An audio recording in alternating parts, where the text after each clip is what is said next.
ఇలా ఒకవైపు అవుతుంది, తెల్లవారింది కాబట్టి మరోవైపు ఓఘవతి నది తీరాన ఆ రాత్రంతా గడిపారు కదా కృష్ణుడు, సాత్యకి, పాండవుల 5 వాళ్ళు. తెల్లవారగానే వాళ్ళకేం తెలీదు ఇంకా, పాండవ శిబిరాల వైపు బయలుదేరారు. దారి మధ్యలో దృష్టద్యుమ్నుడి రథసారథి వాళ్ళకి కనిపించి కృష్ణుడు పాండవుల పాదాల మీద పడి, పాండవులారా, మహావీరులారా, ఘోరం జరిగిపోయింది. రాత్రి అశ్వత్థామ, కృతవర్మ, కృపాచార్య మన శిబిరాలపై దాడి చేశారు. శిబిరాలలో ఉన్న ఎంతో మంది మత్స్య, ప్రభద్రక రాజులని, శిఖండిని, చాలా మందిని చంపేశారు. దృష్టద్యుమ్నుడిని అశ్వత్థామ అతి కిరాతకంగా చంపాడు. ఎన్నో వేల గుర్రాలు, ఏనుగులని చంపాడు. ఉప పాండవులని కూడా చంపేశాడు అని ఏడుస్తూ చెప్తాడు. చెప్పగానే ఆ మాట ఎప్పుడైతే విన్నాడో ధర్మరాజు వెంటనే కళ్ళు తిరిగి పడిపోయాడు. అక్కడే పాండవులందరికీ అసలు వాళ్ళు ఏం వింటున్నారో కూడా అర్థం కాల. మెల్లగా ధర్మరాజుకి వాళ్ళు సపర్యలు చేసి ఆయనకి మెళుకువ వచ్చిన తర్వాత అందరూ ఏడుస్తున్నారు, పాండవులందరూ కూడా. ఇక్కడ పాండవులకి వాళ్ళ కొడుకులు పోయారు, కానీ అందరికంటే ఎక్కువ బాధ ఎవరికంటే ద్రౌపదికి.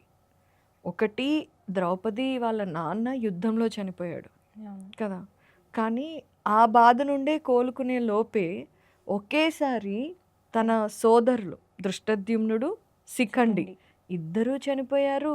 తన కన్న పిల్లలు 5 ఉప పాండవులు వాళ్ళందరూ ఒకేసారి చనిపోయారు అంటే ఆమె పరిస్థితి ఎలా ఉంటుంది? సో ధర్మరాజు మెళకువ రాగానే ఏడుస్తూ ఇదే మాట అంటాడు, నేను ద్రౌపదికి నా ముఖాన్ని ఎలా చూపించాలి? ఆమె అసలు తన సోదరులని, తన పిల్లలని పోగొట్టుకొని ఎలా తను ఈ విషయాన్ని జీర్ణించుకుంటుంది అని చాలా బాధపడుతున్నాడు అనమాట. బాధపడుతుంటే పక్కనే ఉన్న కృష్ణుడు ఏం చెప్తాడంటే దృష్టద్యుమ్నుడి రథసారథికి చెప్తాడు, వీళ్ళందరినీ నేను ఓదారుస్తాను, కానీ నువ్వు ఇమీడియట్గా బయలుదేరి. ఉపప్లవ్యంలో ఉంది ద్రౌపది. ద్రౌపది అప్పటి వరకు ఏం చేసిందంటే, ద్రుపదుడు చనిపోయాడు కాబట్టి వాళ్ళ ద్రుపద రాజ్యానికి వెళ్ళి వాళ్ళ అమ్మని ఓదార్చింది. ఆ తర్వాత మళ్ళీ మిగతా రాజుల భార్యల దగ్గరకు వెళ్ళి వాళ్ళందరినీ ఓదార్చి మళ్ళీ ఉపప్లవ్యం చేరుకుంది. అప్పుడు మరి ఈ విషయం అంతా జరిగింది కదా. సో రథసారథికి శ్రీకృష్ణుడు చెప్తాడు, అర్జెంటుగా ఉపప్లవ్యానికి వెళ్ళి ద్రౌపదిని తీసుకురా అని చెబుతాడు. సో రథసారథి అటు వెళ్తాడు. అత్యంత బాధతో పాండవులు పాండవ శిబిరం వైపు బయలుదేరుతారు. మరోవైపు దుర్యోధనుడు చనిపోయాడు. అశ్వత్థామ, కృతవర్మ, కృపాచార్య హస్తినకు వెళ్తున్నారు. ఇప్పుడు ఆ విషయం ధృతరాష్ట్రుడికి, గాంధారికి చెప్పాలి. ధర్మరాజుకి యుద్ధం గెలిచాడు అని ఉంది, కానీ మళ్ళీ ఓడిపోయినట్టే కదా. నేను యుద్ధం గెలిచాను కానీ ఓడిపోయాను, కన్న పిల్లల్ని పోగొట్టుకోవటం కంటే అంతకంటే లాస్ ఇంకేమీ ఉండదు అని ఒక బాధలో అర్జునుడు, నకులుడు, సహదేవుడు, భీముడు వీళ్ళందరూ ఎంతో బాధలో ఒకవైపు ఉంటే, మరోవైపు గాంధారికి, ధృతరాష్ట్రుడికి దుర్యోధనుడు చనిపోయిన సంగతి కూడా ఇప్పుడు తెలుస్తుంది. అసలు మహాభారతంలో ఏ మనిషిని తీసుకున్నా కూడా శోకంలో మునిగిపోయిన రోజు అంటే ఇదే అన్నమాట. పాండవులు అలాగే ఉన్నారు, కౌరవులు అలాగే ఉన్నారు, ప్రతి ఒక్కరూ శోకంలో మునిగిపోయారు. ఆ డే మనం ఇప్పుడు జనరేషన్లో ఏదైనా ఇంతటి ఘోరం జరిగితే బ్లాక్ డే అంటాం కదా, సేమ్ అలాగే that is one darkest day in Mahabharatam. మహాభారతంలో ది డార్కెస్ట్ డే. అందరూ ఒక పక్క కౌరవులు బాధపడుతున్నారు, ఒక పక్క పాండవులు బాధపడుతున్నారు, ఒక పక్క ద్రౌపది కన్న బిడ్డలను పోగొట్టుకుంది.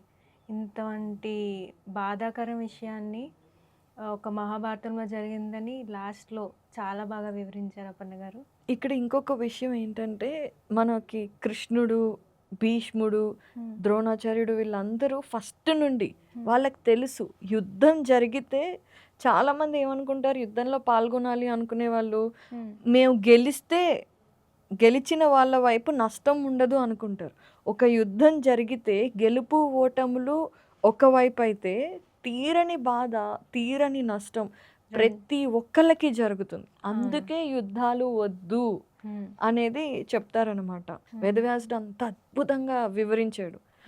మహాభారతంలో ఈ యుద్ధం ఈ దుర్యోధనుడు చనిపోవటం, ఉప పాండవులు చనిపోవటం, ఇవన్నీ కనుక ఒకసారి మనం చదివినా, విన్నా ఎవ్వరు యుద్ధం రావాలి అని కానీ, యుద్ధం చేయాలి అని కానీ అనుకోరు. అవును. సో, ఒక యుద్ధం వల్ల ఎంతటి తీవ్రమైన నష్టం జరుగుతుంది అనే విషయం చాలా పూసగుచ్చినట్టుగా మహాభారతంలో వివరిస్తారు. సో, మహాభారతం ఖచ్చితంగా అందరూ వినాలి. డెఫినెట్‌గా లిపి ఎపిక్స్ డౌన్లోడ్ చేసుకోండి. ఈ బాధ తెలియాలి అంటే ఈ స్టోరీ ఒక్కొక్క క్యారెక్టర్‌కి ఉన్న క్యారెక్టరిస్టిక్స్ ఏంటి? వాళ్ళు ఇలా మనం చెప్పుకుంటున్నాం కదా భవాని. అవును. సో, ఇదొక్కటే ఎపిసోడ్ వింటే వాళ్ళకేం ఆ ఎమోషన్ అర్థం కాదు. అవును. ద్రౌపది ఏమేమి గో త్రూ అయింది తెలీదు. దుర్యోధనుడుని భీముడు అన్యాయంగా చంపాడు. భీముడే చెడ్డవాడు అని చాలా మంది కూడా అనుకుంటారు అవును. కదా!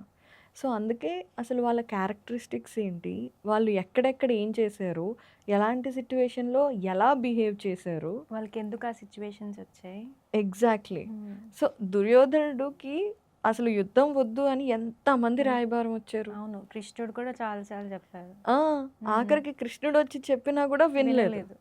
సో, అలాంటి అతనికి ఇలాంటి దుస్థితి రావటం మరి కర్మ గదా! అవును. సో, దానిని ఎవరు ఆపలేరు. అవును. సో, ఇలాంటి థియరీస్, ఇలాంటి కర్మకి సంబంధించి మనం ఎలా బిహేవ్ చేయాలి అన్నీ కూడా మహాభారతంలో తెలుస్తాయి.